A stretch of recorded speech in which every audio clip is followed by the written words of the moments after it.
So, kagaya ng ating napag-uusapan,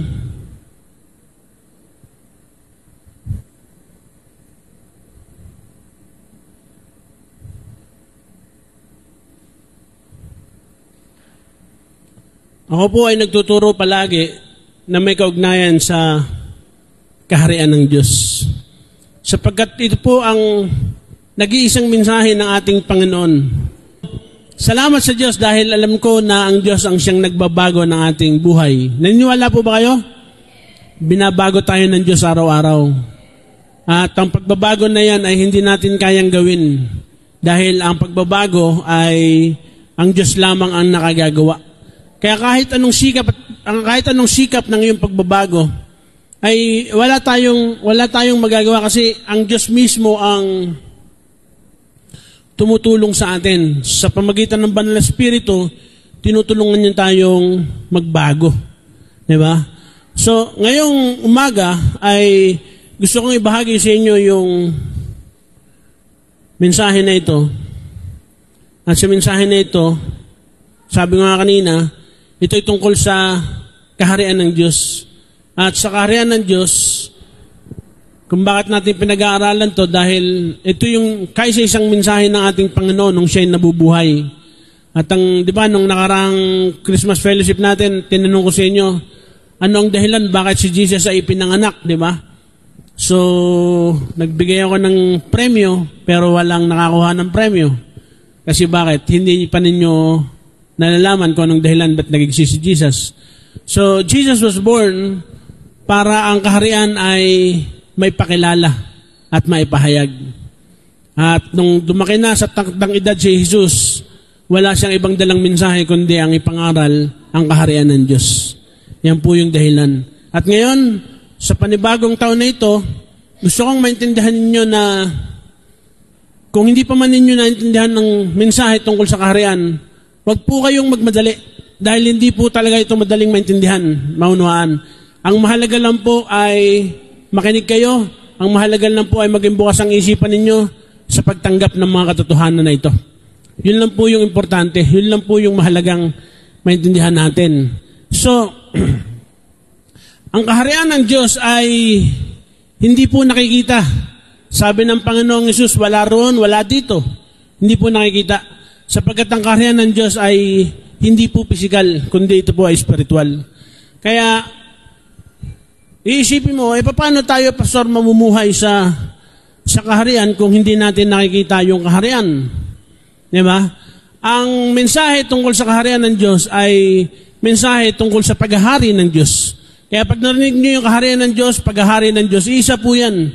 Ang mensahe po tungkol sa kaharian ay mensahe po tungkol sa paghahari ng Diyos sa ating buhay. Kaya kung tayo na narito ay tayong mga mananampalatayang narito, nagsasama-sama, di ba? Tayong mga mananampalatayang nanonood ng video na ito ay nagsasama-sama na pinaghaharian ng Diyos o ang Diyos ang naghahari sa atin. Ang ibig pong sabihin, ang kaharian ng Diyos ay nasa atin. Dahil kung saan nagsasama-sama ang mga mananampalataya at naghahari ang Diyos sa buhay nila, naroon ang kaharian ng Diyos.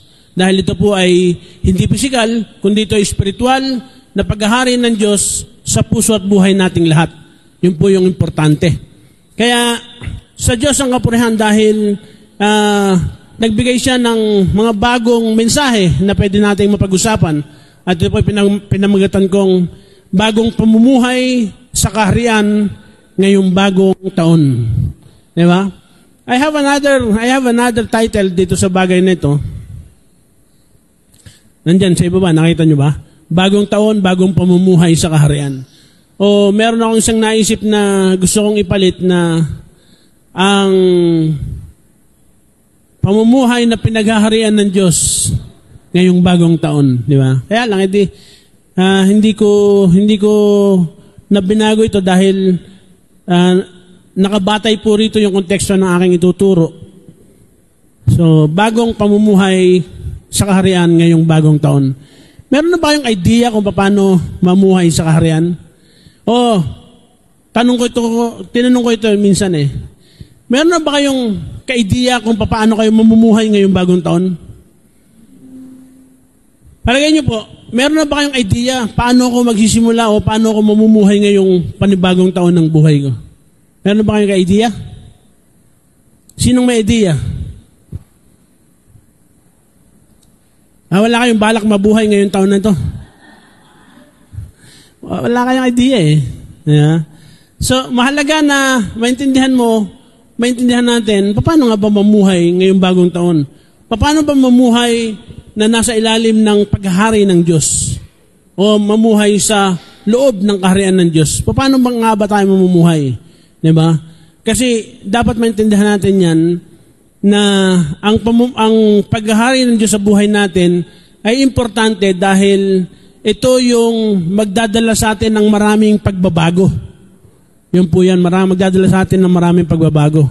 Ngayon, basahin po natin ang talatang ito na mula po sa Colossus chapter 3 verse 1 to 4, ganito po ang binabanggit, binuhay kayong muli kasama ni Kristo. Kaya sikapin ninyong makamtan ang mga bagay na nasa langit kung saan naroon si Kristo na nakaupo sa kanan ng Diyos. Doon ninyo ituon ang inyong isip at hindi sa mga makamundong bagay. Sapagkat namatay na kayo sa dati ninyong buhay at ang buhay nyo ngayon ay nakatago sa Diyos kasama ni Kristo. So, verse 4, sabi rito, si Kristo ang buhay ninyo. At kapag dumating na ang panahon na nahayag na siya, mahahayag din kayong at makikibahagi sa kapangyarihan niya at karangalan niya. Pagpalain po ang pagkabasa ng salita ng Diyos, tayo po ay manalangin sandali. Makapangyarihang Diyos, kami nagpapasalamat. Ikaw po ang magpala sa iyong mga salita at pagpalain mo ang bawat isa sa pagtanggap namin ito, Panginoon. Ikaw lang ang pinararangalan namin. Tulungan kami ng iyong Espiritu na maunawaan namin mga kapahayagan mo sa umagang ito. Ikaw lamang ang siya patuloy na parangalan. Pagpalain mo yung salita at pagpalain mo kami natatanggap ng mga kapahayagan ito. Sa pangalan ng Panginoong Hesus, ikaw lamang siyang aming pinararangalan. Pagpalain mo rin yung aming mga tagapanood, Panginoon. Ikaw din po ang magpala sa kanila sa kanilang pagtanggap at panonood sa oras na ito. At pagpalain mo silang mabuti, sampu ng kanilang mga mahal sa buhay. At sa iyo kami umaasa, sa iyo kami nagbabalik ng mataas na papuri at pagsamba at pasalamat sa pangalan ng Panginoong Hesus. Amen, amen. Hallelujah. So, hindi mahalaga ang bagong taon. Naniniwala ba kayo na hindi mahalaga yung bagong taon? Sino yung payag sa sinasabi ko na hindi mahalaga yung bagong taon? Ha? Dahil ba sinabi ko, tama yung sinabi ko?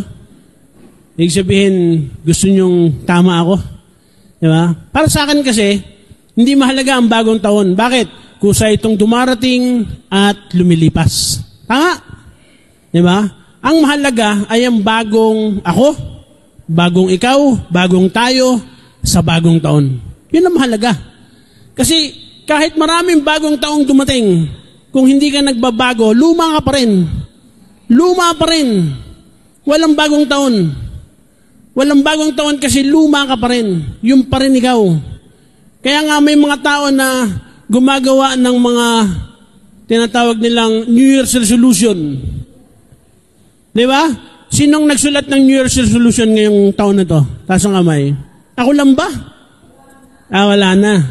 Ba't hindi na kayo nagsulat? Kasi hindi nyo magawa. Di ba? Kaya hindi na natin sinusulat kasi bakit? Hindi ko naman magawa eh. Wala pang isang linggo, supply na ako eh. Parang mga ganun eh. So, kaya para sa akin, hindi mahalaga yung bagong taon. Kasi lilipas lang yan. Dadaan, lilipas, papasok, lilipas. Di ba? Ang mahalaga ngayon, kung may bagong taon, dapat meron tayong bagong tayo. Tama ba? Kasi kung hindi tayo magbabago sa bagong taon, walang kakwenta-kwenta yung New Year's resolution. Kaya ang tanong ko ito, mahalaga ba ang New Year's resolution? Sa palagay nyo, taas ang kamay nung nagsasabi na mahalaga ang New Year's resolution. Di ba? Para sa inyo, mahalaga ba yan? Siyempre, isipin nyo, hindi. Bakit? Ang mahalaga yung bagong ako at bagong ikaw eh. Kaya hindi mahalaga yung New Year's resolution. Para sa akin po, hindi po mahalaga ang New Year's resolution kasi ang importante yung bagong ikaw. Di ba? Kung bakit hindi mahalaga ang New Year's resolution, ito po ang dahilan ko.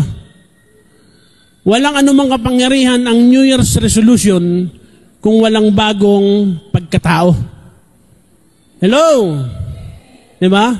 Kahit may New Year's resolution ka, kung hindi naman nababago ang pagkatao mo, walang kwenta ang New Year's resolution. Resolution lang yan. Pero luma ka pa rin. Kasi bakit? Ang importante sa New Year's resolution, para mangyari yan, o para magkaroon yan ng kapangyarihan, magsimula yung resolusyon sa loob. Magsimula yung pagbabago sa loob. Diba? At yun ang partikular na ginawa ng Diyos sa buhay natin. Yun po yung partikular na ginawa ng Diyos sa buhay natin. Ginawa niya munang baguhin ang ating pagkatao. Ginawa niya munang baguhin ang ating loob. Diba? Kasi bakit? Mula doon sa pagbabago sa loob, ito ay lumalabas. Hello? Diba? Ito po yung lumalabas. At lalabas talaga dapat ito. Ngayon, hindi mo pwedeng sabihin, hindi, nagbago na ako. Pero yung kilos mo, yung pagsasalita mo, yung asal mo, yung trato mo sa kapwa mo, yung ka pa rin, walang pagbabago. Hindi mo pwedeng sabihin ng pagbabago o nagbago ka na kung hindi nakikita yan sa panlabas mong pagkilos o pamumuhay. Tama? Yan po yung dahilan. Ngayon, tanong. May tanong ba? Yan. Paano mamuhay sa kaharian ng Diyos o sa paghahari ng Diyos? Paano mamuhay sa kaharian ngayong bagong taon? Sa palagay mo, sinong gustong magsabi o sumagot sa tanong na ito? Paano mamuhay sa kaharian ngayong bagong taon? Meron ba kayo idea? Sino pa may idea? Sinong gusto sumagot? Si Kuya Kent. Kent pala. O, si Ate Benny. Sige. Mamuhay ng may kabanalan. Ano pa?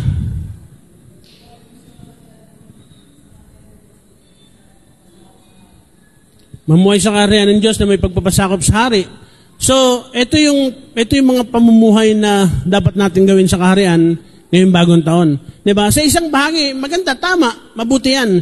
Pero pagtuunan natin yung usapin na ito, itong tanong na ito, kuhanin natin yung sagot sa tanong na ito mula doon sa talatang binasa natin.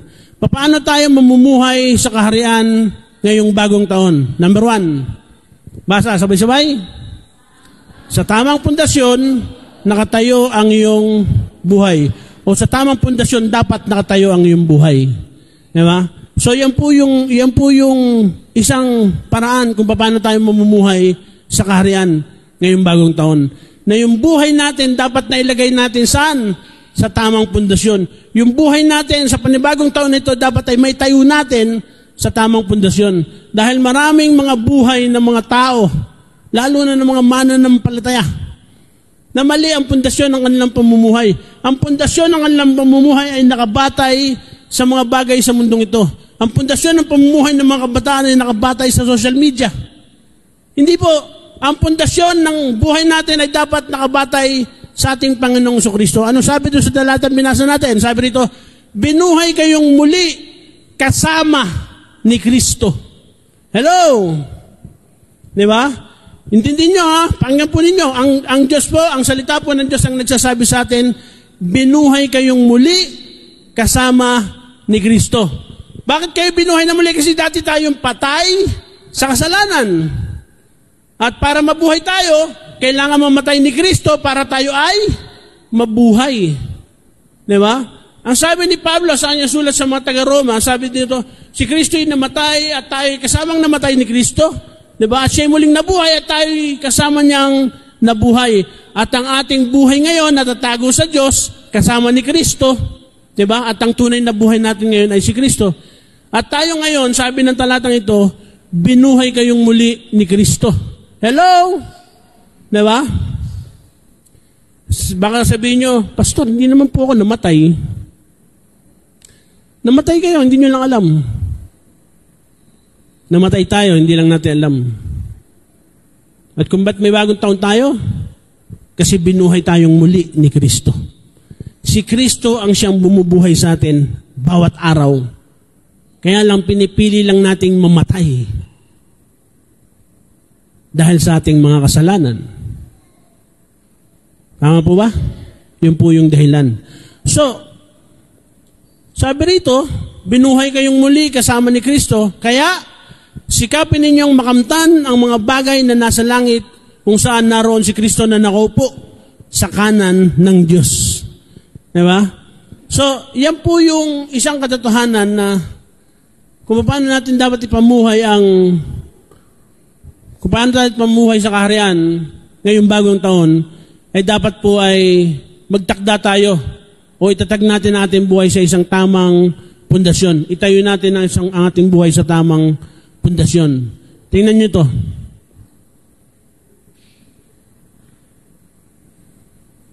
Inilibing kayong kasama ni Kristo nang bautismuhan kayo.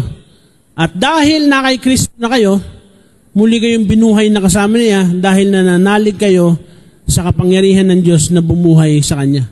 So, yung bumuhay kay Kristo, yun din ang bumuhay sa atin. Yung kamatayan ni Kristo, namatay din tayong kasama niya. Di ba? Kaya, wala tayong pwedeng ipagmalaki sa isa't isa eh. Lahat tayo dito makasalanan. Lahat tayo dito patay dahil sa ating kasalanan. Wala tayong pwedeng ipagmalaki. Lahat tayo ngayon ay muling binuhay kasama ni Kristo o dahil kay Kristo. Sa pamagitan ni Kristo, kaya tayo nabuhay. Kaya, hindi tayo pwedeng magbilangan kung gaano karami yung kasalanan natin at hindi tayo pwedeng magbilangan gaano tayo kabait sa pamumuhay natin. Walang sukat kasi bakit? Hindi mo pwedeng sukatin kung gaano ka kabuting tao at kung gaano ka kasamang tao. Dahil lahat tayo masama sa paningin ng Diyos, nagkasala tayo, di ba? Dahil minana natin yung kasalanan sa una nating magulang na si Adan. Pero dahil tayo ay kasamang namatay ni Kristo, at muling nabuhay kasama din ni Kristo, ang ugnayan natin ay wala na doon sa luma nating magulang, wala na kay Adan. Ang ugnayan natin ngayon ay na kay Kristo na. Siya na ang buhay na tinataglay natin. Siya na yung nagbigay ng buhay. Sa pamagitan ng kapangyarihan ng Diyos na bumuhay sa Kanya, binubuhay niya din tayo. Amen po ba? Yan po yung totoo. So, paano itayo ang buhay sa tamang pundasyon? Ayan. Paano nga ba itayo yung buhay sa tamang pundasyon? Sabi ng talatang ito, sasabihin ko sa inyo kung ano ang katulad ng taong lumalapit sa akin, nakikinig sa aking mga salita at nagsasagawa ng mga ito. Siya ay katulad ng isang taong humukay ng malalim at nagtayo ng bahay sa pundasyong bato. Nang bumaha, bumugso ang tubig at hindi natinag ang bahay na itinayo sapagkat matibay ang pagkakatayo nito. Di ba? Pakinggan niyo ko, lahat ng bahay na itinayo ay sinusubok ng panahon. Tama po? Pakinggan niyo ko, ang buhay natin na itinatayo natin, na binubuo natin, di ba? Na tinitindig natin, ang buhay natin na pinamumuhay natin, ito ay sinusubok ng mga pagsusubok at sinusubok ng panahon ng mga sitwasyon ng buhay. Kapag mali ang pundasyon ng iyong pamumuhay, kaya kang gibain ng isang pagsubok na mabigat. Kaya kang igupo ng isang pagsubok na hindi mo kayang masolusyonan. Pag mali ang pundasyon mo. Pero kapag ang pundasyon mo ay nakasalig sa bato, di ba? Matatag ang pundasyon mo. Kahit anong bagyo, kahit anong pagsubok, kahit anong lakas ng hangin, di ba? Kahit sabihin pa natin, dilubyo ang dumaan din, hindi ka wawasakin. Hindi ka mawawasak. Alam nyo ba na sa Japan, yung lindol sa Japan normal na. Kasi bakit? Sa Japan laging may lindol. Pero marami mga gusali at mga building na hindi kayang wasakan ng lindol. Alam nyo kung bakit? Kasi may bearing na lahat ng mga building doon eh. Kaya hindi na, kumbaga parang yung mga inhinyero, yung mga engineer na nagtatayo ng building sa Japan, pinag-aralan nila yung pinakamalakas na magnitude o intensity na dumarating sa kanila. Di ba? At base doon sa mga magnitude at intensity na yon, yun yung pinagbabatayan nila kung paano mananatiling nakatayo ang isang building kahit mayroong 7.8 magnitude na lindol. At nagagawa nila yun, napag-aaralan nila yun. Kaya ang casualty nila kakaunti lang. Eh kung dito mo gawin yung 7.8 na magnitude, Palagay ko baka karamihan ng building dito mag-collapse. Di ba? Kaya lang nakakatakot. Kaya ngayon, ang PBOX, kung tama ako, meron silang inaasahan. Kaya tayo lagi meron tinatawag na earthquake drill eh. Kasi bakit? Ang ating gobyerno ay merong inaasahan na tinatawag nilang the big one. At nakakatakot yan. Di ba? Kasi bakit? Hindi tayo sanay dyan. Kaya kailangan nating mag-drill, mag-practice. Ano bang gagawin mo? Di ba? Yung mga bata, tinuturuan sila eh. Duck, ano nga yan? Cover your head, dadak ka, tapos magtatago ka sa ilalim ng lamesa. Di ba? Ang problema mo, pag binagsakan ng biga yung lamesang pinagtaguan mo, patay ka pa rin eh. Di ba? At pagkatapos nun, tatakbo ka palabas doon sa mga open field, di ba? So yan, mga drill na ginagawa natin yan para hindi tayo mapahamak. Para kumbaga parang pag dumating yung bagay na yan ay nakahanda tayo. Pero sino makapaghanda? Kahit nagdidrill ka, minsan yung totoong lindol natataranta ang tao. Di ba? Ngayon, yung bagyo, yung pagsubok, yung mga kahirapan na dinadaanan natin sa buhay, parang lindol yan. Liligligin ka. Liligligin ang ating buhay hanggang sa masubok tayo at makita ng Diyos na tayo ba'y mananatiling nakatayo, nagpapatuloy na nagtitiwala sa Kanya, o tayo ba ay magigiba, o tayo ba ay bibigay sa mga hamon sa buhay natin. Di ba?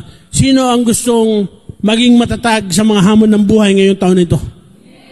Kung gusto niyo yan, kailangan nating itayo ang ating buhay, di ba? Kailangan nating itayo ang ating buhay saan? Sa tamang pundasyon.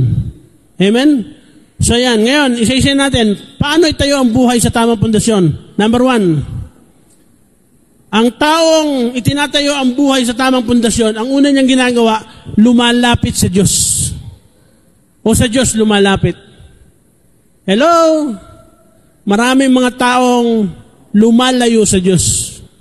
Pero kapag gusto mong maitayo yung buhay mo sa tamang pundasyon, ang unang mong hakbang ay dapat ay lumapit ka sa Diyos. Sabi ng talatang ito, hindi makapagbibigay lugod sa Diyos ang taong walang pananampalataya, dahil ang sino mang lumalapit sa Kanya ay dapat maniwalang may Diyos at nagbibigay siya ng gantimpala sa mga taong humahanap sa Kanya. Di ba? So, tayo mismo, para yung buhay natin ay mailagay natin sa tamang pundasyon, ang unang hakbang na dapat natin gawin, lumapit tayo sa Diyos. At sa paglapit mo, taglay mo dapat yung pananampalataya mo sa Diyos. Di ba? Kasi kung lalapit tayo sa Diyos na wala tayong pananampalataya, di ba? At hindi tayo naniniwalang may Diyos, bagay, kung hindi ka naman niwala may Diyos, malamang talagang hindi ka lalapit. Di ba? Pero kung lalapit tayo sa Diyos, para magkaroon tayo, may tayo natin sa tamang pundasyon ng ating buhay. Kung lalapit tayo sa Kanya, tandaan po ninyo, sa paglapit natin sa Diyos, ang Diyos mismo ang magbibigay ng gantimpala kapag hinahanap natin siya. Di ba? Sabi ni Santiago, if you draw nigh to Him, He will draw nigh to you. Kung lalapit daw tayo sa Diyos, lalapit din siya sa atin. Di ba? Kaya minsan may mga tao na iniwala, Lord, ba't parang ang layo-layo mo? Well, actually, si Lord hindi naman umaalis. Ikaw ang malayo. Hello? Sabihin mo sa katabi mo, baka ikaw ang malayo. Ba't parang ayaw nyo sabihin? Natatakot ba kayo? Baka ikaw ang malayo. Ang Diyos hindi umaalis sa kanyang pwesto. Ang Panginoon, ang Diyos ay nahari ay nasaan? Naghahari sa kanyang trono. Naroon lang siya. At katabi niya yung kanyang anak na si Jesucristo na nakaupo sa kanan ng hari, sa kanyang trono, nakaupo din. Kaya kung pakaramdam mo parang ang layo-layo mo, palagay ko hindi ang Diyos ang malayo. Dahil ang Diyos ay hindi umaalis sa kanyang pwesto. Kundi tayo ang lumalayo sa Diyos, kaya pakaramdam natin, malayo ang Diyos sa atin. Di ba? Isang araw naramdaman niya isang araw naramdaman niya ni David eh. Sabi ni David, Panginoon, nasaan ka? Ba't parang ang layo-layo mo? Di ba? Kung tama yung alala ko, sabi ng Panginoon sa kanya, hindi ako malayo. Ikaw ang malayo. Di ba? Hindi kailanman lumayo ang Diyos sa atin. Sabi mo sa katabi mo, hindi ka iniwan ng Diyos. Okay, come on, sabi mo sa katabi mo, hindi ka iniwan ng Diyos kahit kailan. Ikaw, ikaw ang nang-iwan. Di ba? O ikaw ang umiwan. Tayo ang umiiwan. Kasi bakit? Pinagpapalit natin siya saan? Pinagpapalit natin siya sa pera. Naniniwala ba kayo na ang Diyos na ipagpapalit sa pera? Kaya ang Panginoon, ang Panginoon kahit kailan, hindi niya ikunumpara yung kanyang sarili saan? Sa demonyo. Hindi niya ikunumpara o itinapat ipinantay ang kanyang sarili sa demonyo. Alam niyo kung bakit? Kasi bakit? Wala naman panama ang demonyo. Kaya ang ginawa ng Diyos, sinabi niya, hindi kayo pwedeng maglingkod sa dalawang Panginoon. Sabi niya, hindi kayo pwedeng maglingkod sa Diyos at sa pera. Sa pera. Naging Bisaya ako doon. Di ba? Hindi kayo pwedeng maglingkod sa dalawang Panginoon. Kasi bakit? Mamahalin mo yung isa, iwanan mo yung isa. Excuse me. Di ba? Yun ang dahilan. Kaya, ang gusto ng Diyos, mamili lang tayo. Di ba? So, ang pagpipili, wala sa Diyos. Pakinggan niyo mabuti ha. Ang pagpipili, wala sa Diyos. Nasa sa iyo ang pagpipili. Ikaw ang pipili sa Diyos o pera. At kung bakit itinapat ng Diyos yung kanyang sarili sa pera, dahil yun ang talagang dahilan ng tao kung bakit hindi nila hinahanap ang Diyos. Dahil naghahanap sila ng pera, paano sila magkakapera? Ang hindi nila alam, yung Diyos na hinahanap nila, yun yung pwedeng magbigay sa kanila ng pera. Kasi bakit? Ano sabi ng Panginoon? Unahin ninyo ang paghahari ko, di ba? At unahin ninyo ang aking kaharian at ang aking katwiran. At ano, sabi niya, idadagdag ko sa inyo ang lahat ng bagay. Ano yung lahat ng bagay? Kasama ba doon yung pera? Yes! Kung naniniwala kayong kasama doon ng pera, ang sabi ng Panginoon, unahin ninyo yung paghahari ng Diyos. Kaya sa taong ito, yung pamumuhay sa kaharian, di ba? Ay dapat maintindihan natin, paano natin may papamuhay yung isang bagong buhay sa kaharian. Ang sabi dito, dapat ay nakapundasyon sa tama. Dapat ay nakapundasyon kay Kristo. At paano may pupundasyon yung buhay mo? Dapat ay lumapit tayo sa Diyos. At ngayong taong ito yung tamang pagkakataon na manumbalik tayo sa Diyos, na lumapit tayo pabalik sa Diyos, at manatili tayo sa Diyos sapagkat ang Diyos mismo ang siyang nagbigay ng panibagong buhay sa atin. Amen po. Hallelujah. Parang hindi ako makalis dito sa punto na to. But anyway, pangalawa, paano itatayo ang buhay sa tamang pundasyon? Pangalawa, ang salita ng Diyos ang pinakikinggan. Hello? Ang pakikinggan mo ay yung salita ng Diyos, hindi yung salita ng kapitbahay mo. Hindi yung sinabi ng asawa mo, ng anak mo. Ang una natin papakinggan, ano yung sinabi ng Diyos sa atin? Ano yung sinabi ng kanyang salita? Sabi ng Lucas, chapter 8, verse 15, ngunit ang mabuting lupang hinasikan ng binhi ay ang mga taong nakikinig sa salita ng Diyos at iniingatan ito sa kanilang malinis at tapat na puso at pinagsisikapang sundin. Yan po. So, tayo pong lahat ay para mailagay natin ating buhay sa tamang pundasyon, ang pangalawang hakbang na dapat natin gawin, salita ng Diyos ang ating pakinggan. Hello? Salita ng Diyos ang dapat natin pakinggan. Maraming tinig sa mundong ito. Maniwala kayo. Maraming boses kang maririnig sa mundong ito. Nandyan yung boses ng social media. Nandyan yung boses ng kapitbahay. Nandyan yung boses ng asawa mga lalaki o asawa mga babae. Nandyan yung boses ng anak. At nandyan yung boses ng biyanan. Kasama na yon. Nandyan yung boses ng kapitbahay. Nandyan yung boses ng maniningil. Nandyan yung boses ni Judith. Pati boses ni Judith, natataranta tayo. Naku, si Judith nandyan na. Bakit? Baka maputulan tayong kuryente. Dahil si Judith, no mercy yan Si Judith, no mercy yan. Pag sinabi ni Judith, ngayon ka dapat magbayad, pag hindi mo binayaran ngayon, sasabihin ni Judith, puputulin ko na yan. Di ba? Kung si Judith siyang may-ari ng kuryente, wala kang ilaw. Kung si Judith ang may-ari ng tubig, wala kang pampaligo. Kung si Judith ang may-ari ng internet, sasabihin mo, wala tayong buhay, walang internet. Can you imagine? 24 ng gabi, nung umuwi kami sa bahay, wala kami internet. Lahat kami malungkot. Hindi kami makapag-post ng mga pictures eh. Sabi ko, hindi, baka ano lang yan, baka sa network lang yan, baka sa system lang yan. Binubunot ko yung saksak.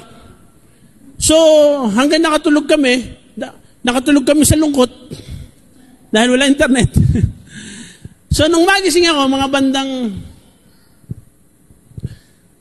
4:30, nagising ako. So, ang ginawa ko, meron pa akong data, doon ako tumayo sa may gate namin, sa may garahe. At meron 2 bar ng globe doon ako nakakuha ng signal. Hanggang sa, habang nandun ako, sabi ko, pero bago ako magpunta ng garahe, sinaksak ko na uli yung modem. Pagkasaksak ko, nakita ko, sabi ko ba, kulay pula pa din. Ang isibihin ay, wala pa rin internet. Na-curious na ako, sabi ko, magdamag na, bakit wala pa rin? Kasi kung system lang, dapat ay, babalik na yan eh. Magdamag na, wala pa rin. Hanggang sa sumilip ako doon sa labas ng garahe namin, pagtingin ko, wala yung kable ng internet ko. Sabi ko, nasan yung kable ko? Ayun pala'y sinagasaan siguro o sumabit sa mga sasakyan mataas na dumaan. Pugto. Napatid yung kable. So, 24, 25, 26, kailan tayong internet? 27? 27. 4 na araw wala internet. 4 na araw kami malungkot. At nagtatawa kayo kasi bakit? Alam kong malungkot din kayo pag wala kayong internet. Pag walang data, malungkot. Mainit ang ulo. Kasi bakit? Dahil lang kasabihan sa social media, di ba? Internet is life. Kaya pag walang internet, walang life. Di ba? So, ang hirap pagka nakasalig sa mundo yung buhay natin. Kagaya na nabanggit ko sa inyo kanina, maraming tinig sa mundong ito na pwede mong mapakinggan, na pwedeng kumuha ng iyong atensyon, at pwede mong sundan, at pwede mong ilaan yung buhay mo at oras mo doon sa tinig na yun. Pero kung gusto mong itayo ang buhay mo sa tamang pundasyon, wala kang ibang gagawin kundi lalapit ka sa Diyos, at wala kang ibang gagawin kundi yung salita ng Diyos ang iyong pakikinggan. Amen po ba? Yun po yung dapat, yun po yung nararapat. Kasi bakit? Sabi nito, ang mga taong nakikinig sa salita ng Diyos, di ba? Anong ginagawa ng mga taong nakikinig sa salita ng Diyos? Iniingatan ito sa kanilang malinis na puso. Taas ang kamay ng may malinis na puso. Bakit malinis ang puso ninyo? Ba't yung iba hindi makataas? Pastor, hindi ko sigurado. Hindi ako naligo ngayong umaga dahil malamig. Pwede ninyong tanggapin na may malinisayang puso. Alam niyo kung bakit? Yung dugong tinanggap ninyo, yung dugo ni Kristo, yung buhay ni Kristo, na siyang naging buhay ninyo ngayon, yun ang dahilan kung bakit kayo may malinis na puso. Dahil kay Kristo. Kaya pag tinanong ko, taas ang kamay, yung mga may malinis na puso, taas ang kamay. O, di ba? Mas dumami. Kanina, hindi nyo naintindihan, ha? Pastor, ang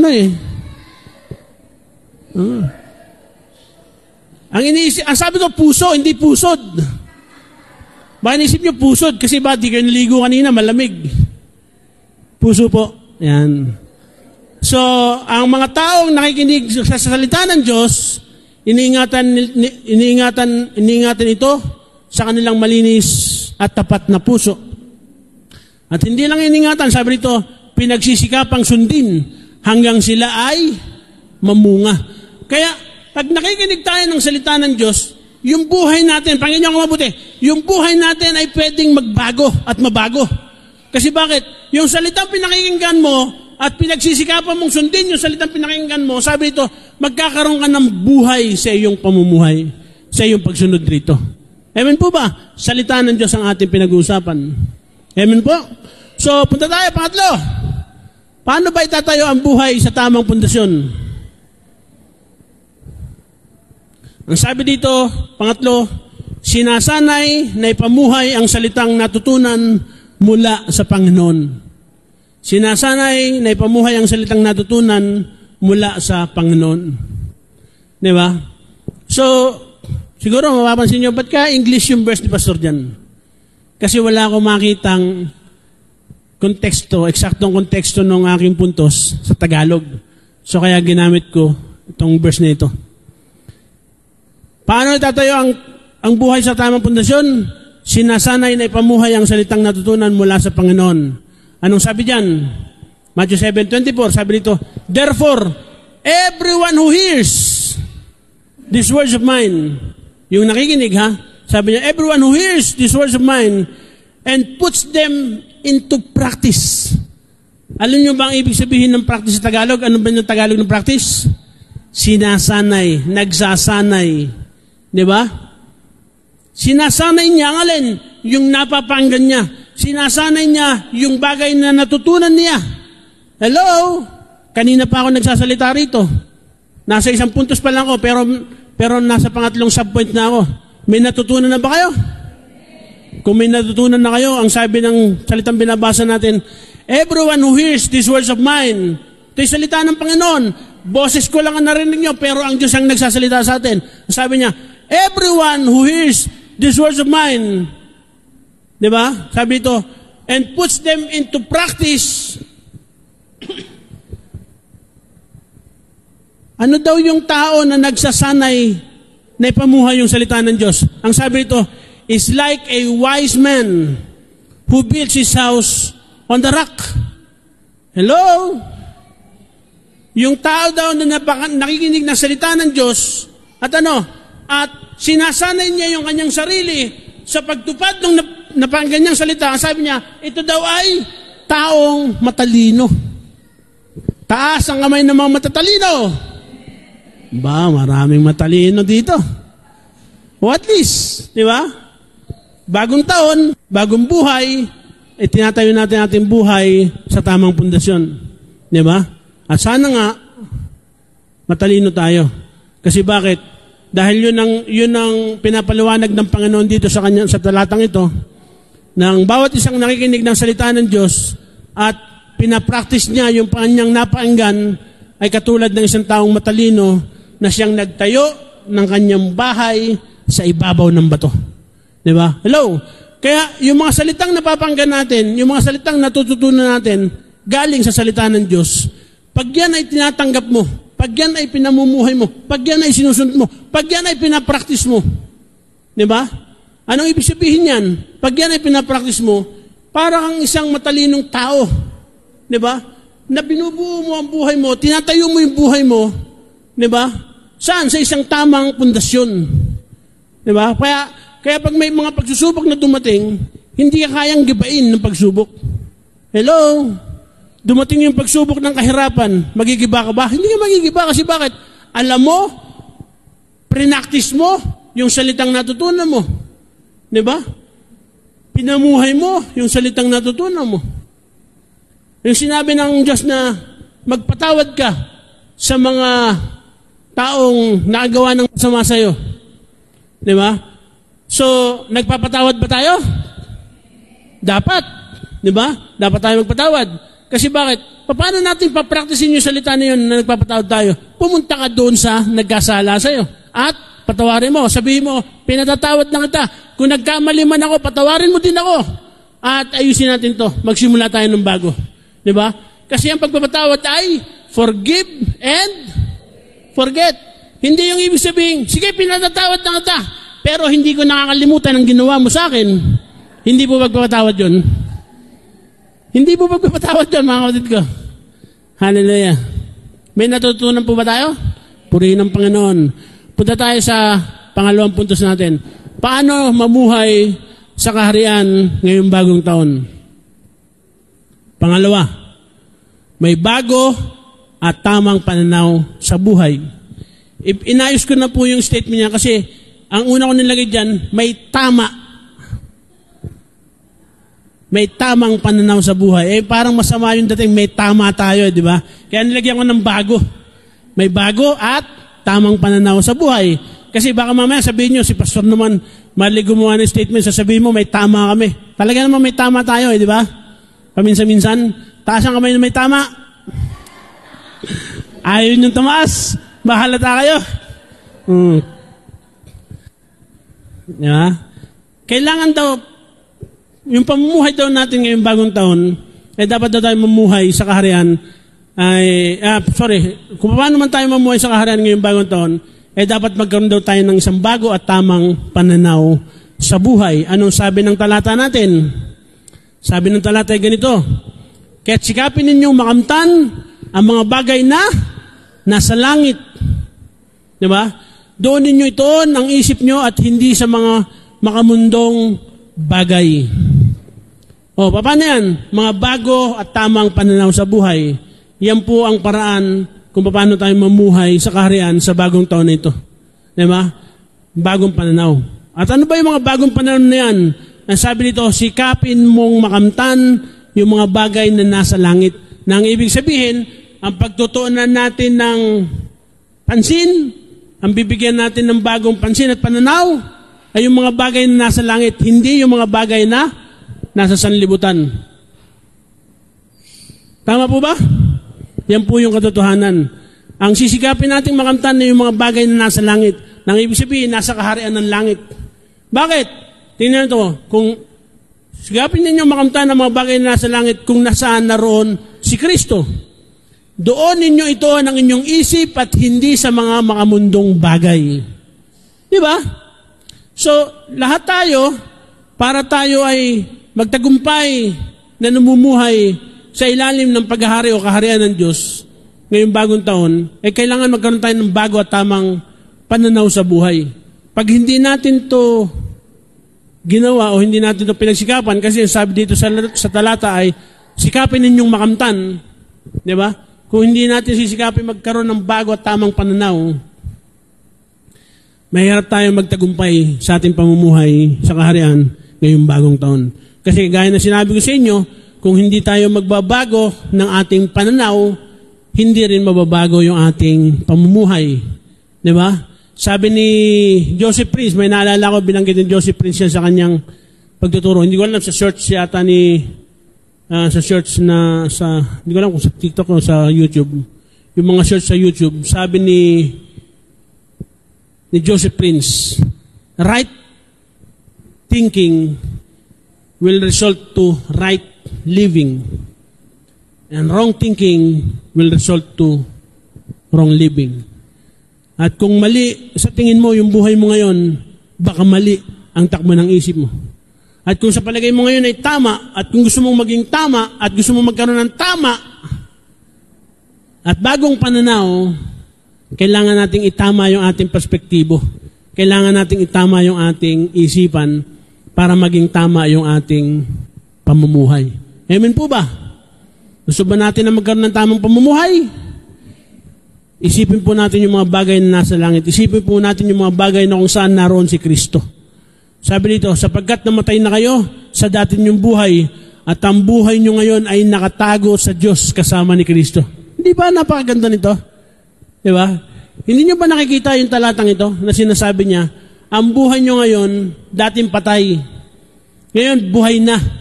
At yung buhay nyo ngayon, sabi dito, natatago sa Diyos. Nasaan ang buhay natin? Nasa kamay ng Diyos. Nakatago sa Diyos. Di ba? Nakatago sa Diyos. Ano? Kasama ni Kristo. Natatago sa Diyos kasama ni Kristo. Bakit? Si Kristo na ang buhay natin. Natatago sa Diyos kasama ni Kristo dahil binuhay tayong muli ni Kristo. Yun po yung dahilan. Yan po yung pagkakaroon ng bago at tamang pananaw sa buhay kung gusto natin magtagumpay at maging maayos ang pamumuhay natin sa bagong taon na ito. Another verse. Hindi ko na-edit yung animation ko, dami. Another verse, tingnan ito, sabi ito, mawawala ang sanlibutan at ang lahat ng mga bagay na pinagnanasaan ng mga tao. Ngunit ang mga sumusunod sa kalooban ng Diyos ay mabubuhay magpakailanman. Anong ibig sabihin yan? Ang pagtuunan daw natin ng isip ay yung mga bagay na nasa langit. Huwag daw yung mga bagay sa makamundo. Hello? Yun ang sabi ng Colosas kanina, ni Pablo kanina sa Colosas. Ngayon, sabi ni John, ito, mawawala ang sanlibutan. I-replace natin, mawawala ang lahat ng mga bagay sa mundong ito. Mawawala. Lahat ng bagay na na pinagnanasaan ng tao. Hello! Mawawala lahat ng pinagnanasaan ng tao. Ano yung pinagnanasaan mo sa mundong ito? Ano ang pinagnanasaan natin sa mundong ito? Kasikatan, mawawala yan. Kayamanan, maubos yan. Kalakasan, manghihina ka rin. Diba? Kagandahan, nako, mangungulubot yan. Kung ngayon ay ubas ka, mga ilang panahon lang, pasas ka na. Diba? Ako, pagka may kinakasal ako, sabi ko, ba't kayo magpapakasal? Tinatanong ko, ba't kayo magpapakasal? Mahal po namin ng isa't isa. So, ibig sabihin, ang dahil ng pagpapakasal nyo, dahil mahal nyo ang isa't isa. Sabi ko, palagay ko, maghihiwalay kayo pagdating araw. Bakit? Dahil yung pinakasalan mo ngayon, after 50 years, hindi na yan yun. Bakit? Kung ubas yan ngayon, after 50 years, pasas na yan. Anong gagawin mo ngayon? Sabi niya, mamahalin ko pa rin po. Siguraduhin mo yan. Kasi bakit? Dahil yung ating papakasalan, lilipas ang panahon, iba na yung tsura niyan. Kung ngayon ay super sexy yan, di ba?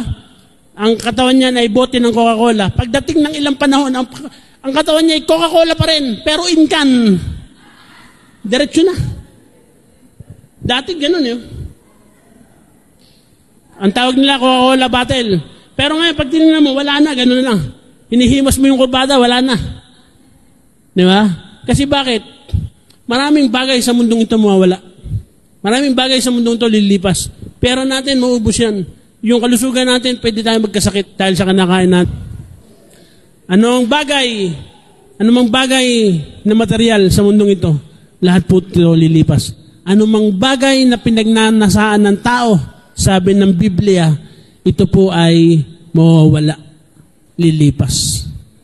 Kaya kung anuman yung bagay na pinagkakabalahan mo ngayon, anumang bagay na mas pinagkakabalahan mong masigit pa sa mga bagay sa langit, masigit pa kaysa sa Diyos, yan po ay mawawala.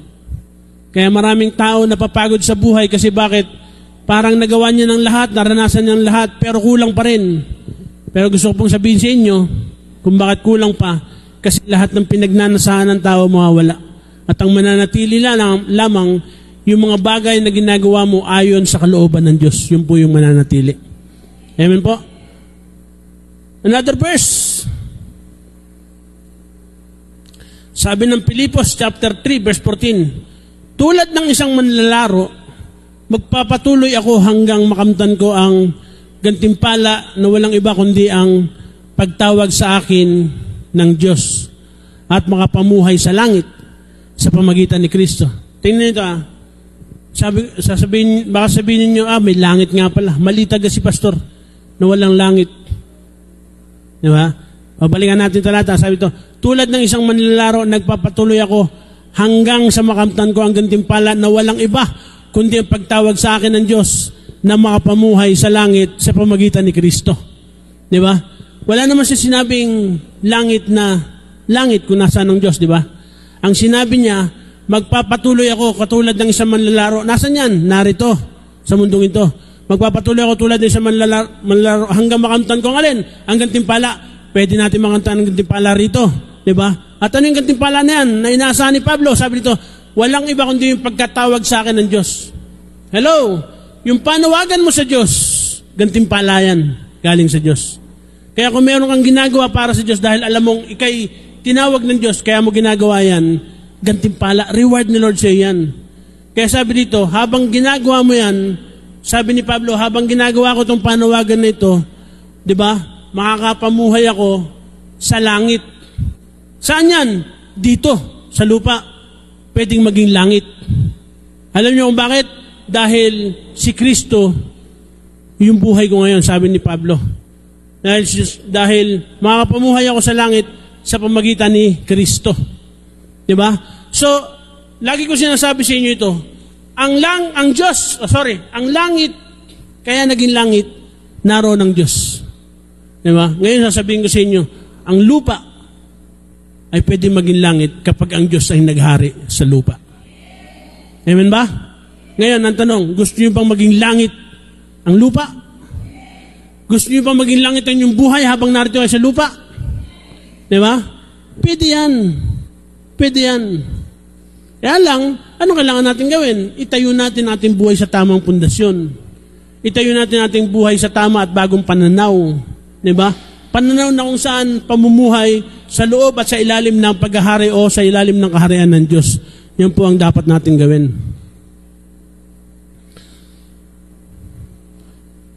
Sabi ng Pilipos 3:20, ngunit para sa atin, tingnan nyo sabi ni Pablo rito, ngunit para sa atin, ang langit ang tunay nating bayan. At mula roon, sabi niya, hinihintay nating may pananabik ang pagbabalik ng tagapagligtas, ang Panginoong Hesukristo. Tingnan nyo analyze nating mabuti yung talatang ito. Para sa atin, ang tunay nating bayan ay langit, di ba? Ngunit para sa atin, ang langit, ang tunay nating bayan. Nasaan yung langit? Naroon. Tama ba? Yun yung tunay nating bayan. Pero yung langit na yan, ibababa dito yan. Naniwala ba kayong bababa dito yung langit na yan? Di ba? Kaya sabi niya, mula roon sa langit, ano sabi niya? Hinihintay nating may pananabik at ang pagbabalik ng tagapagligtas na Panginoong Hesukristo. Tingnan nyo, nasaan ang langit ngayon? Kung ang tunay nating bayan ay ang langit na kung saan naroon ang Diyos, yun daw ang tunay nating bayan, bakit sinabi ni Pablo rito, mula roon sa langit na kung saan naroon ang Diyos, mula roon, sabi niya, hinihintay nating may pananabik ang pagbabalik ng tagapagligtas. Bakit hindi siya pumunta roon kung nandun pala yung tagapagligtas? Kaya sabi niya, mula roon, naghihintay tayo rito ng pagbabalik ng tagapagligtas. Amen? Kasi bakit? Yung lupa na ito, na kung saan tayo nakatira, babalik ang tagapagligtas at maghahari sa dito, at ang lupa na ito ay magiging langit. Amen po? Yan po yung katotohanan. Dagdagan natin. Para maintindihan natin. Revelation chapter 21 verse 1 to 5. At ano ang nakita ni Juan? Sabi dito, at nakita ko, tingnan mabuti at nakita ko ang isang bagong langit at isang bagong lupa. Hello? Isang bagong langit at isang bagong lupa. Sabi ni Juan, nakita ko. Sabi ni Juan, at ano nakita niya sa bagong langit at bagong lupa? Sabi dito, yung unang langit at yung unang lupa lumipas na.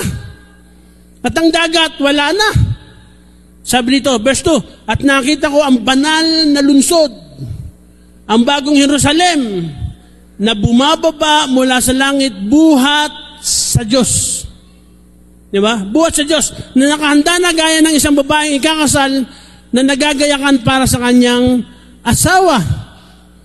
At narinig ko ang isang malakas na tinig na mula sa trono na nagsasabi, masdan ninyo ang tabernakulo ng Diyos na nasa mga tao. Nasaan yung tabernakulo ng Diyos? Nasa mga tao. Nasaan ang mga tao? Wala sa langit narito. Diba? Sabi niya, siya'y maninirahang kasama nila. Nasaan? Kasama ng mga tao. Ang tabernakulo ng Diyos, nasa mga tao. Sabi ng talata, anong gagawin ng Diyos sa tabernakulo? Siya ay titira kasama ng mga tao. At sabi ito, sila ay magiging bayan niya. Hello? Magiging bayan ng Diyos. So magiging tayo? Magiging mamamayan tayo ng kaharian. Mamamayan tayo ng Diyos. At sabi dito, ang Diyos mismo ang makakasama nila at siya ay magiging Diyos nila. Diba? Saan gagawin ng Diyos yan? Hindi sa langit. Gagawin ng Diyos yan dito. Kaya nakita ni Juan, isang bagong langit, isang bagong lupa bumababa. Hindi po ito pisikal na bagong langit at bagong lupa. Ito po ay isang figurang salita lamang na nagsasabi na yung isang pamamahala galing sa langit, isang pamamahala buhat sa Diyos ay bumababa dito sa lupa. Na kung saan yung paghahari na yun, yung pamamahala na yun ay bumababa dito sa lupa. Di ba? Para ano? Sabi dito, para itatag yung pamamahala ng Diyos dito sa lupa. Kaya sabi niya dito, masdan ninyo ang tabernakulo ng Diyos. Di ba? Na nasa mga tao. Di ba? So, napakalaki ng posibilidad na pwedeng baguhin ng Diyos ang pamamahala, na pwedeng baguhin ng Diyos ang kaharian ng mundong ito. Sa pamagitan ng kaharian ng langit na bumaba mula sa langit, buhat sa Diyos, dito sa lupa, itinatatag niya. Yung pamamahala ng Diyos sa langit, bumababa dito sa lupa, at itatatag niya ang kaharian ng Diyos dito sa lupa. Di ba? Yan ang malinaw. Kasi bakit? Ang tao, ang relihiyon, sabi ng relihiyon, magpakabuti ka para pag namatay ka, sa langit ang punta mo. Taas ang kamay ng mga pupunta sa langit. Ayaw niyong pumunta ron?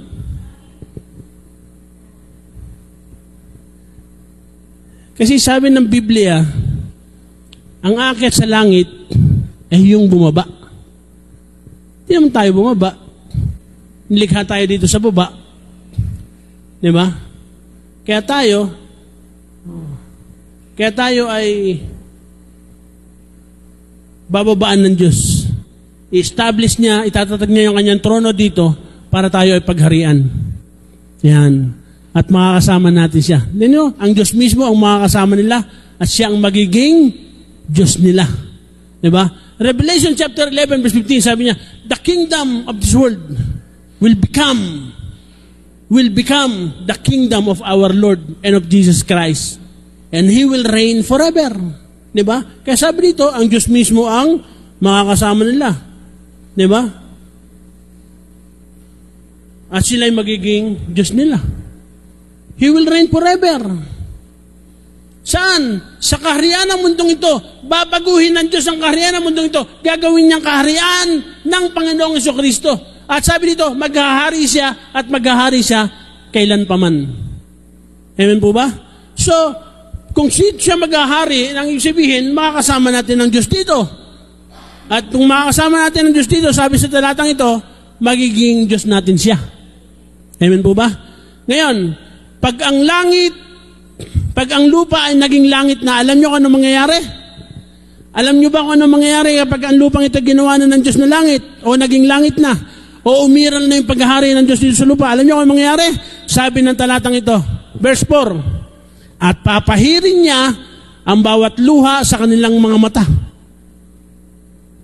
Di ba? Ano pa?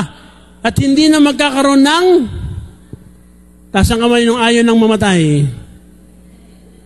At kung meron mang gustong mamatay, sabihin nyo sa akin, pagpipray natin mamaya. Joke lang po yun, joke lang. Di ba? Napakalinaw ng sinasabi ng talata.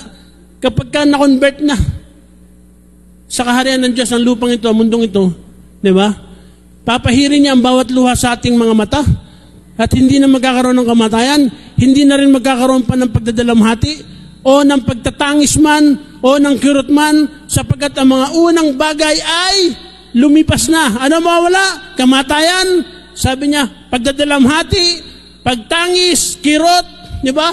Lahat ng mga yan, lumipas na. Lahat ng mga bagay na masakit ngayon, mga kapatid ko, mawala yan. Sabi mo, kapigin mo yung katabi mo, sabi mo, kung nasasaktan ka, sa mga nanonood, sabi mo sa katabi mo, kung nasasaktan ka, lilipas yan. Hello? Lilipas po yan. Kasi bakit? Yan ang sabi ng talatang binabasa natin. Diba? Papahirin niya ang bawat luha sa kanilang mga mata, hindi na magkakaroon ng kamatayan, hindi na rin magkakaroon ng pagdalamhati, o ng pagtangis, o ng kirot, sapagkat ang mga unang bagay ay lumipas na. At sinabi ng nakaupo sa trono, sino na yan? Yung Diyos, ang Panginoong Jesucristo, na siyang naghahari na sa mundong ito. At ang sabi ito, ang sinabi ng nakaupo sa trono, tingnan nyo, sabi, masdan nyo, ginagawa kong bago ang lahat ng bagay. Sinabi rin niya, isulat mo sapagkat ang salitang ito ay tapat at tunay. Kaya sinulat ni Diyan yan. Kaya nababasa pa natin hanggang ngayon. At anong sabi ng Panginoon? Anong sabi ng Panginoong naghahari na nakupo sa kanyang trono? Sabi niya, masdan ninyo, ginagawa kong bago ang lahat ng bagay. Di ba? Kaya may bagong taon. Hello? Kaya may bagong taon kasi bakit? Gustong gawin ng Diyos na bago ang mga bagay na yung naranasan mo nung nakaraang taon, gusto ng Diyos na hindi mo na maranasan sa bagong taon. Hello? Parang ayaw niyo tanggapin yun. Di ba? Yun po yung katotohanan, mga kapatid ko, mga manood natin. Di ba? Kung bakit may bagong taon. Kaya, sabi nga sa inyo kanina, diba, sa pagsisimula ko, walang kwenta yung bagong taon eh. Pag walang pagbabago ng pagkatao at buhay. Pero dahil nagkakaroon ka ng pagbabago ng pagkatao at buhay, di ba, itinatayo mo yung sarili mo sa tamang pundasyon, di ba? Inilalagay mo, nagkakaroon ka ng isang bago at tamang pananaw, di ba? So, anong gagawin ng Diyos? Gagawa siya at magsisimula siya ng bagong mga bagay na gagawin niya sa buhay mo. Hello? Gusto niyo ba may bagong gawin ng Diyos sa buhay niyo? Alam niyo ba kung anong gagawin ng Diyos na bago sa buhay niyo? Alam niyo na ba? Sabi ng Biblia, sabi ni Isaiah, yung mga lubak, yung mga bundok, papatagin ng Diyos. Hallelujah! Alam niyo ibig sabihin nun? Yung mga pataas na bahagi ng ating buhay, yung mga mahirap akyatin ng buhay, papantayin ng Diyos yan. Para sa taong ito, merong ang bagong maranasan na ang Diyos ang gumawa sa buhay mo. Amen po ba? Sige, palakpakan natin ang Panginoon.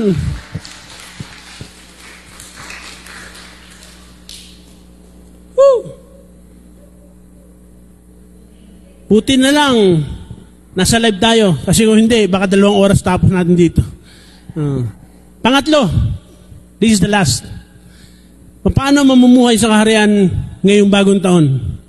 Number 3, buhay na may tamang kinabukasan na nakatuon kay Kristo.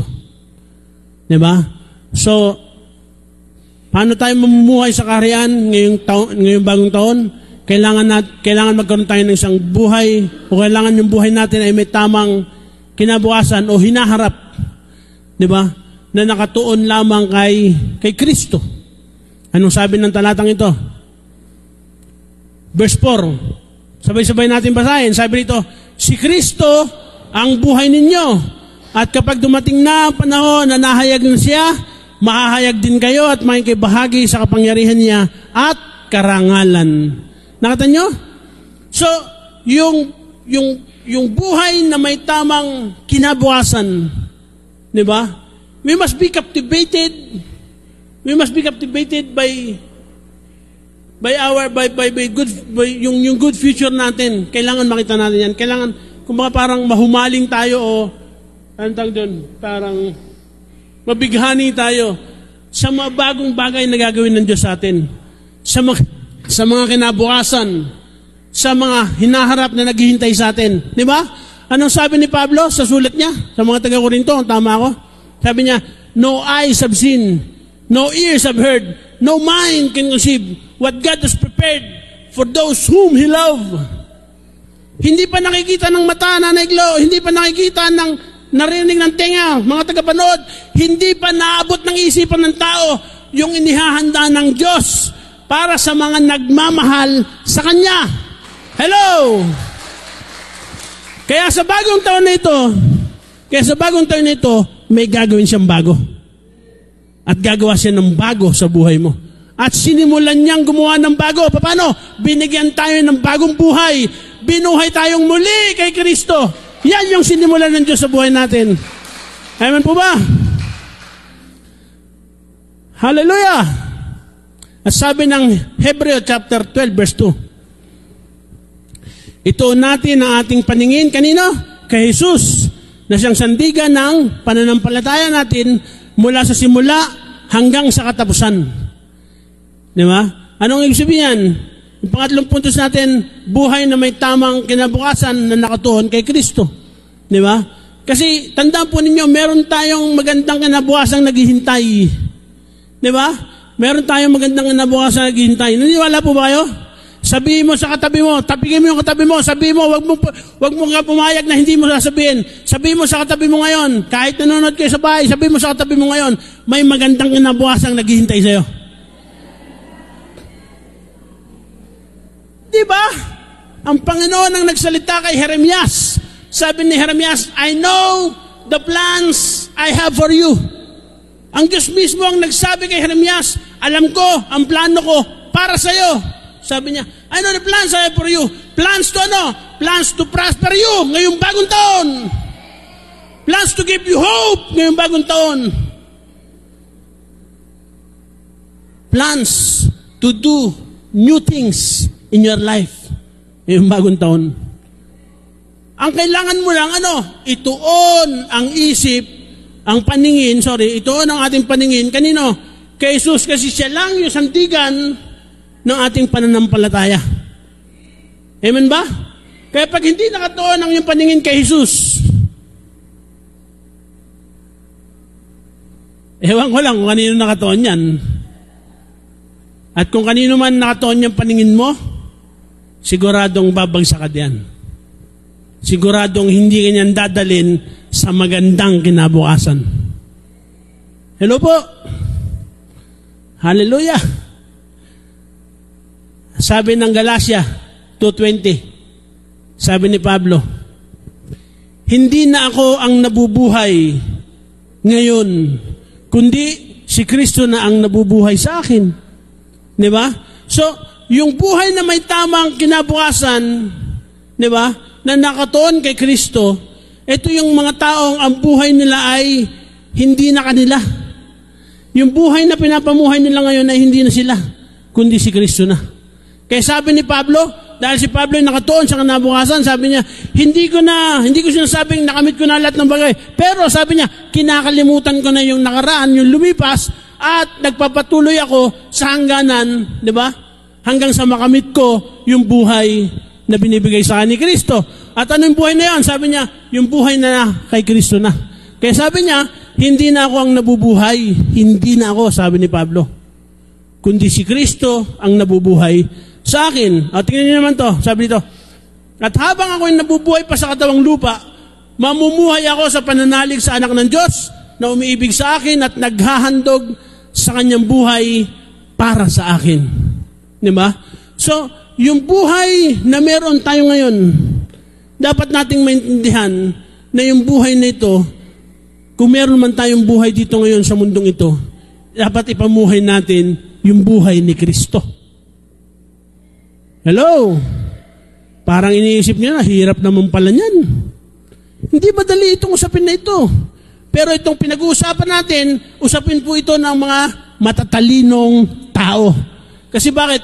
Yung nagtatayo ng kanyang bahay, di ba? Sa ibabaw ng bato, na siyang nakikinig at sinasagawa, pinapractice yung pinapakinggan niyang salita, ay sabi ng Diyos, ito ay mga matatalinong tao. Kaya ang nag-uusap ngayong araw na ito, dito sa ating kongregasyon at sa mga nanonood, ang nag-uusap ngayon ay matatalinong tao. Hello? Palakpakan mo kung matalino ka. Palakpakan mo ang Diyos kung matalino ka. Kasi bakit? Yung katalinuhan na meron ka ngayon, galing sa Panginoon. Kaya sabihin mo sa sarili mo, sa harapan ng Panginoon, o sa kanino man, kung nabubuhay man ako ngayon, hindi na ako, si Kristo na. Kaya sabi niya, for me to live is Christ, but to die is gain. Di ba? Gusto niyo bang mabuhay para kay Kristo? Taas ang kamay.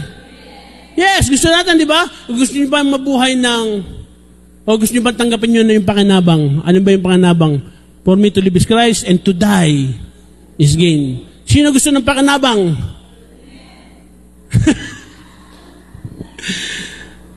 To die is gain, sabi ni Pablo. Ibig sabihin, kung mabubuhay siya, para kay Kristo. Pero kung mamamatay siya, para sa akin, sabi ni Pablo, pakinabang kung mamamatay ako. Sino gusto ngayon ng pakinabang? Ayaw niyo na nga. Ba, parang mas gusto niyo na. Umiimin na. O yung mga umiimin, doon lang mamaya sa isang tabay, pagpiparay ko po kayo. Hello? Si Pablo, kung nabubuhay siya ngayon dahil lang kay Kristo at para kay Kristo. Pero dahil wala na si Pablo, nakuha niya na yung pakinabang niya na galing sa Diyos. yung buhay na kung saan kapiling na ng Diyos. Amen ba? Yan. Kaya kung hindi sinasabi ko kanina, di ba? Yung gusto ng pakinabang, meron ba dyan gusto ng pakinabang? Kita nyo, naintindihan nyo na ngayon. Di ba?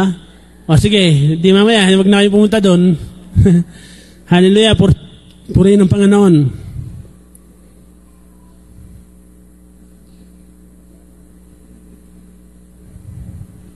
Dalawa sa huling talata, sa John chapter 3, verse 2 and 3. Tingnan nyo ito. Mga anak, mga minamahal, anak na tayo ng Diyos ngayon. Hello? Pwede mo bang tapikin sa sarili yung katabi mo? Pwede mo bang kausapin? Tingnan mo, sabi mo, anak ka na ng Diyos ngayon. Yan ang sabi ng talata. Ngunit, sabi dito, ngunit hindi pa nahahayag ang magiging kalagayan natin. So, binibigyan na tayo ng assurance ng talatang ito sa pamagitan ni Juan na tayo ay mga anak na ng Diyos. Kaya lang, hindi pa nahahayag kung anong pwede mangyari. Kasi bakit? Sabi ng talatang binasa natin, kapag naparangalan si Kristo, kasama tayong parangalan. Diba? Kapag naluwalhati si Kristo, kasama tayong maluluwalhati. Diba? O nadakila, kasama tayong madadakila ni Kristo. Kaya sabi dito ni Juan, anak na tayo ng Diyos ngayon, ngunit hindi pa nahayag ang magiging kalagayan natin. Ngunit, alam nating sa pagparitong muli ni Kristo, nakita nyo? Babalik siya dito. Hindi niya tayo kukunin sa langit at dadalhin doon. Sabi ng mga unang nangaral, kaya nga sabi ni Pablo sa kanyang sulat sa Thessalonica, di ba? Darating ang Diyos sa alapaap, yung mga nabubuhay na sumampalataya sa Kanya, kasabay ng mga namatay na sumampalataya, bubuhayin muna sila at sasalubungin nila sa alapaap ang Diyos. Alam niyo ba kung bakit sasalubungin? Hindi para kunin, kundi sasalubungin si Kristo para ihatid pababa rito. Di ba? Sasalubungin natin siya dahil kinikilala natin siya na siya na maghahari dito sa buhay natin. Yan na. Kaya sabi dito, anak na tayo ng Diyos ngayon. Ngunit hindi pa nahayag ang magiging kalagayan natin. Sa pagparitong muli ni Kristo, tayo'y matutulad sa Kanya. Di ba? So, ang Diyos mismo, sa pamagitan ng Banal na Espiritu, tutulungan niya tayong maging kamukha ni Kristo. O sabihin natin, tutulungan niya tayong magkaroon ng isang buhay na katulad ng pamumuhay ng Panginoong Jesucristo. A Christ-like character and life. Yun po yun. Kaya sabi ito, sapagkat makikita natin kung sino talaga siya. Kaya't ang sino mang may ganitong pag-asa ay nagsisikap maging malinis ang pamumuhay tulad ni Kristo. Di ba? So, kung umaasa tayo sa muling pagparito ng Panginoon, kagaya ng ginawa natin doon sa ating communion, di ba? Ang pagtanggap doon nito ay pagkilala sa kamatayan ng Panginoong Jesucristo at sa muli niyang pagparito. So, sa pagparito ng ating Panginoong Jesucristo, ito dapat ang panghawakan natin. Dito tayo magkaroon ng pag-asa. Kasi bakit? Buhay na may tamang kinabukasan na nakatuon kay Kristo. Buhay na may panibagong pananaw na nakatuon kay Kristo. Kaya sabi niya, sino man ang may ganitong pag-asa? Di ba? Umaasa ba tayo sa muling pagparito ng Panginoon? Umaasa ba tayo sa pagparito ng Panginoon? Kung umaasa tayo sa pagparito ng Panginoon, kayo po mga manonood, dapat niyong maintindihan. Sabi ng talatang ito, sino mang may ganitong pag-asa, nagsisikap na maging malinis sa pamumuhay tulad ni Kristo. So ito ang dapat na klase ng pamumuhay natin. Ito yung dapat na uri ng pamumuhay natin sa panibagong taon na ito na binigay ng Panginoon sa atin.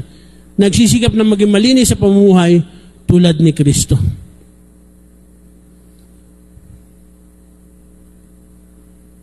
Bilang panghuling talata ako, ganito pa sinasabi, 1 John chapter 2 verse 28. Sabi rito, kaya nga mga anak, manatili kayo sa Kanya upang maging panatag ang ating loob sa muling pagparito niya at nang hindi tayo mapahiya sa Kanya sa araw na iyon. Di ba?